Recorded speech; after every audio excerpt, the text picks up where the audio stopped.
Let me start by saying you do not get into a relationship to find love before you find yourself.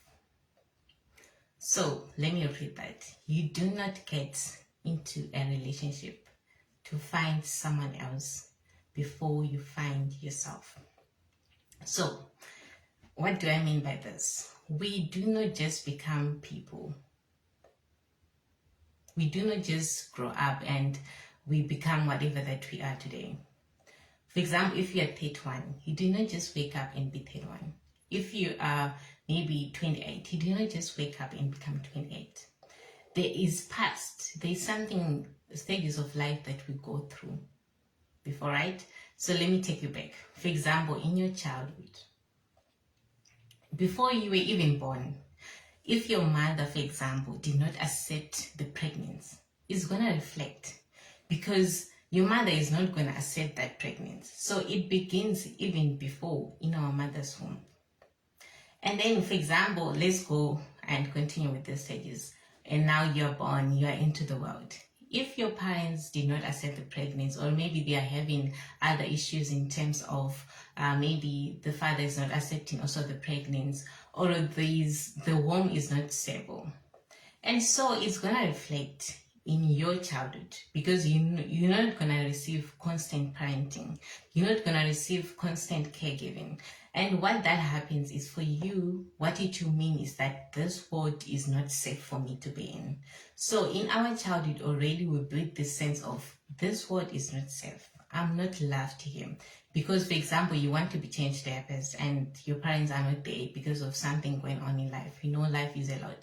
So that's going to reflect because you're not going to receive your caregiving the time that you wanted, right? And then that happens. You go maybe into the stage of you now going to crash or you now being in the pot training stage. And what that happens is you need your parents to maybe applaud you for doing the pot training, for achieving, for example, being independent, going to the crash. And if they are absent, what is going to happen is that it's going to build that sense of I'm not loved that was built when you were just born, right? And it's going to continue building. So if you're now in the crash stage and you struggle maybe with pot training, for example, it's going to build shame and doubt. And then you continue, you are now in the stage of going to school. And maybe you struggle with your grades. You struggle with making friends, long-term friendship. That is going to be the early onset of depression, the early onset of hopelessness. So this is something that is continuously built throughout our stages, right? And then now you are in the stage of adolescence. You want to know your self-identity. You want to build your sense of self, right? And then you also struggle with that stage. And what is it going to, just think of how is that going to affect you? Because that is where raw confusion starts, right? So you don't know yourself, you struggle with knowing your identity. You're now in the adolescent stage. You progress with your life. You are now in the stage of intimacy and you want to build long-term relationship. And so you are bringing all those things that is happening into your life. You are now bringing it into the intimacy. So you're bringing, for example, what happens in your childhood without not having constant caregiving, and you build the sense of I'm not loved. And you went to school, you were not performing good marks, and you built shame and doubt. And you went to the stage of grade 7, which is now like primary school and high school, and you're also not able to form long-term friendship. Now you're in the stage of wanting to form long-term relationship. And you're bringing this shame. You're bringing this thought of I'm not loved.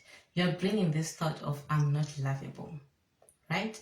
And so what that happens is you are coming into a relationship with already a sense of you that is built with this and that, right? You're bringing shame with you. You're bringing the sense of not trusting people with you into the relationship. So that's why they always say, or that's why you hear things like, you need to find yourself before you go into a relationship to find someone else. Because as human beings, we pass through stages of life. There are things that happens in our past. It builds us and it comes deep within. So if you get into a relationship, you are triggered, right? You are triggered because of something that has happened. If you find out that 90% of the fights that are usually happen in a relationship, it's not actually the fight of whatever thing that you're fighting for. It's actually the fight between you and your past. Let me give you an example. If, for example, your partner is maybe complaining that, okay, you're not fulfilling this need, what he's going to tell you is that, okay, I'm not good enough. Okay, I'm not even lovable. I was not even loved by my parents, or I was not even able to form a relationship or a friendship in my high school. And so you are bringing something, right? When you get into a relationship, that is triggered. And you end up maybe you struggle with criticism, you end up retaliating, and because you're triggered. And that is where anger comes. So there are 3 types of attachment style. And the first one I'm going to start with is called anxious attachment. So anxious is when you are anxious. You just wanna come into a relationship to find love, because it's not something that you have been receiving. So you're coming there to find love, or thinking that if I get into a relationship, I'm gonna be loved, right? And then the avoidant one is the other type of attachment where you struggle with emotions. So anything to do with emotions, you already run away. It's something that triggers you. It's because you did not learn how to deal with your emotions when you were growing up. So the only way that you deal with your emotions is you pile them under the carpet. You don't face your emotions. You don't want to hear anything about emotions. You face them up. So when they are brought up into a relationship, you go offline, or you spend 1 week without texting your partner back because they brought something that you need to deal with, but you didn't want to face the emotions, right? And then it affects relationship, right? And let's continue now. There's also another type of attachment which is called disorganized. Disorganized is when your attachment style that you built in your childhood is either your parents were sometimes nurturing and other times they were neglectful. So what actually you built is disorganized. It's like you don't know if you want to trust or not. So you're kind of reluctant to some extent. And so you are now into a relationship, you don't want to give yourself, or you don't trust even the relationship, right? And so sometimes maybe you are so responsive to your partner, other times you are so reluctant. It's because of the attachment style that you have built already in your childhood. So it's very important before you get into a relationship to understand that you are a human being that is built by different experiences. If you see that you are angry, try to understand where or what actually is making me angry. Because most of the time, it's not actually the fight in the relationship. It's actually a fight within yourself, something that you have not healed from, something that you have not dealt with, right? It's very dense, and it's a very dense topic, but it takes time for me to pour it onto you. But what I'm trying to say is that what we are is built by our past experiences, and it forms something that we believe in. As human beings, we have the social aspect, we have this psychological aspect, we have the physical, right? So this all build us, and things that happens, it's either within and you're not consciously aware of it. When I say you're not consciously aware of it, it means it's not something that you know.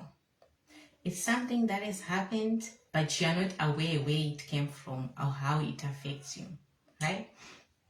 And so it affects even end of your relationship. It can be relationship with your schoolmates, can be relationship with your co-workers. If you struggle with, say, with criticism, it's because maybe you received a lot of criticism because you struggled with potty training when you were around the age of 3 or 4, right? And then that shame is built because you did not get time to process that emotion. So that is where self-awareness is very important. Self-awareness is you are aware of the person that is within you. What I mean by this is, as human beings, we are formed with our person that is within, like I'm trying to say right now. So if self-awareness is just being aware of what triggers me, what do I struggle with, and how do I cope? When you're aware of what things that triggers you, you are able to do with it. You are able to see how you can, not necessarily to make it your strength, but you just know where to react. If you feel maybe something is within me, you want to shout or you want to process anger, you know that, okay, I need to wait a minute. Let me process what is actually happening here. Is it my partner is saying I'm not good enough, or is it because I've heard that somewhere else?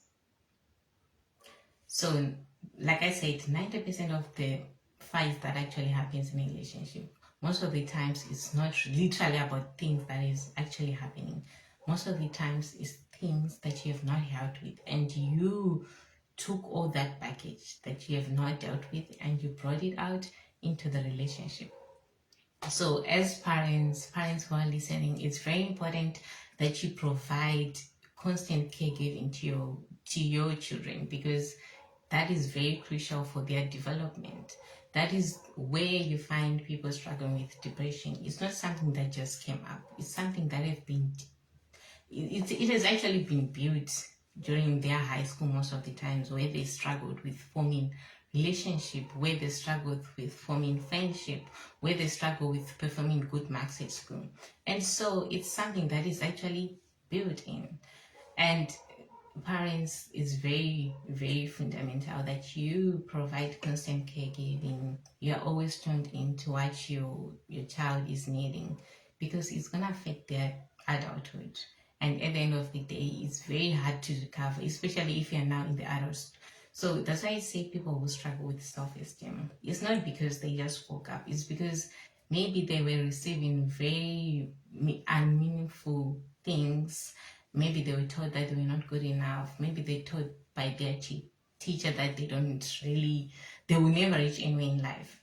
And because it becomes personalized to you, everything that you were taught in your childhood and throughout the stage of your life, it gets built in. And you reach a stage where you accept that you're actually not good enough.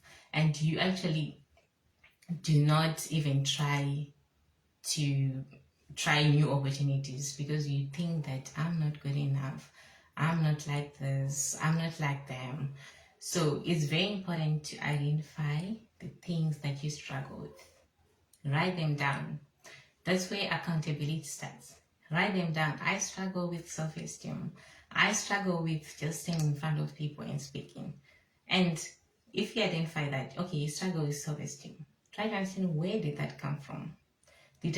Was I taught anything in my primary school that still holds me backwards, that still is hindering me to go forward, that is still hindering my thoughts? Because we have three things as human beings. It's our thoughts, feelings, and behavior. So what you think about yourself is going to affect your behavior, and it's going to affect your emotions. So if you think you're not good enough, you're just going to think that it is what it is. So it's going to affect your behavior in terms of, you're not going to apply opportunities that come around you because you think you're not good enough. And it's going to affect your emotions because you're just going to continue being hopelessness. And if you get into a relationship, you struggle to maintain long-term relationship, because if your partner complains about something else, you take it personally and you think that, okay, they're actually saying I'm not good enough, whereas they're just trying to show you other side of what their need is. And so if you try to bring the person that is within you first before you start building relationship, it's very fundamental, because what is inside you reflect outside, and vice versa. What is outside you reflect things that are outside. Let me repeat that again. If you struggle with anger, it's something that is inside you, because when you are angry, it's because you have been triggered. You do not just wake up and become angry. You have been triggered, and that triggering factor is just resembling that there's something that you have not dealt with in your life. It's just telling you that you need to deal with this. If your boss, for example, tell you that, okay, you do not do this job right, you do not do this task right, and you take it and be like, okay, I'm not really good enough. It's not because your boss say that you're not good enough. It's just because your boss said something that is constructive criticism and you did not take that in a good way. So you personalized it, and if you personalize it, it's going to affect how you're going to deal with it, because you just want to think, okay, let me actually leave this job. And every time you go into that workplace, you're going to be feeling bad, because you're going to be wondering, okay, maybe what if I don't do this project right again?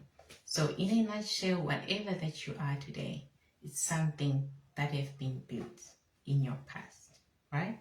And it's very crucial that you continue working on yourself, taking accountability, processing your emotions, trying to understand what triggers me, and you bring that into your awareness. As long as you bring that onto the rooftop, it's going to change your relationship, because you won't be triggered by emotions. If someone comes in to say, okay, I was not really happy with the way that you did speak with me in the morning, I would like you to do it maybe better or another way, you're not going to take that personally, because you know that it's not about me. It's something maybe that speaks to them, or something that I know I can, if I really need to, I can improve on this. So you then be able to take things that you scratch things that are not personal, and things that are personal to you. I know that this video and this topic is kind of dense, and I would just like it, or I would appreciate it if you take time to really understand the depth of the topic that I was talking about. You can Google more about it. Google about childhood trauma. Google about attachment style. Google about self-awareness. Google about how to make things awareness to you, and Google about how to work on yourself. And if you're triggered by any way with this video, please feel free to inbox me. I'm able to take you guys for a free session, and we can talk about how your past is affecting your relationship. And that is it for now. If you guys have questions, I'm sure you can ask in the comment section. I'm just going to give you 5 minutes to ask in the comment section. If not, then we can call it a day. And thank you all for tuning in. See you in the next video.